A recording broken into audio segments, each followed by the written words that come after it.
I'm Andre Walker. We're here at Tomorrowworld with Andrew Rayel. Welcome back to Georgia. Thank you so much. Thank you for having me. So, you don't come to Georgia often. Why is that? We've got a lot of fans here that.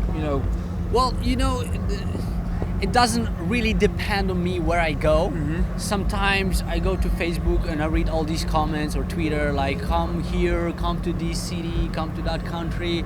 I mean, I'm at that point that I don't really decide that much where I want to go. Mm-hmm. I have a booking agency and they make my schedule and they plan everything and they want to make sure that I stay healthy, so they don't want to like me go to Asia and the next day be in the States or stuff like that. So sometimes maybe it's not working out to come to some cities, but we're definitely working to tour in as much city as possible. Right. So I don't know, maybe soon I'll do like a club show or a side show here in Atlanta, but so far this is my second time at Tomorrowworld. Right.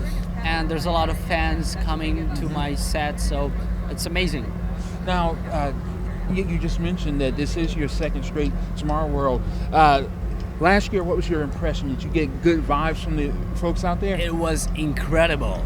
I mean, last year after Tomorrowland, I didn't know what to expect from Tomorrowworld. It was something new for America, it was something new for me, but then it was very, very close to the vibe in Belgium. So I think this year it grew a lot and it's gonna be even bigger. Now, I want to say the end of last month or the beginning of this month, you released a new track with Mark Sixma. It's called Yes, Chase. that's it's a right. good track. How did you guys come up with that? It took us a very long time. Not much people know that we actually started a different track, a different kind of track in his studio last year at ADE. Mm-hmm. So it was about 1 year ago because ADE is coming in a couple of weeks. Right. So I went to his studio because I had 1 day off and we spent like the whole day in his studio. We came up with a great project, but then at some point we felt like we need something more hard, that people expect something more harder from two of us. Mm-hmm. And earlier this year, around January, we started second project, which turned out to be Chased.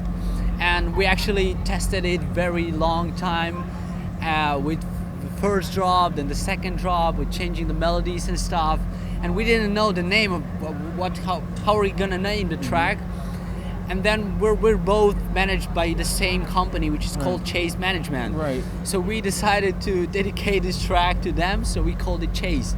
So we're going to hear a little Chase tonight? Absolutely, I'm gonna definitely play it. Oh, excellent. So now, earlier we were talking about mashups. Are we going to see a lot of those tonight as well? Yes, absolutely. I did a lot of great new mashups and stuff, and I know people think sometimes I'm doing way too much mashups because I was reading sometimes tweets and people were saying like, oh, mashup, another mashup. But I feel like when you're playing a live set, you gotta give to the people something new because they can listen to the tracks, to original tracks like on YouTube or iTunes or everywhere. And it's kind of not fair to play like the exact same thing that they listen in your live sets. Mm-hmm. So I tend and I try to do something different, maybe not mashups, maybe do a new versions or put an a cappella on top of it or combine two tracks together, like to be a little bit different.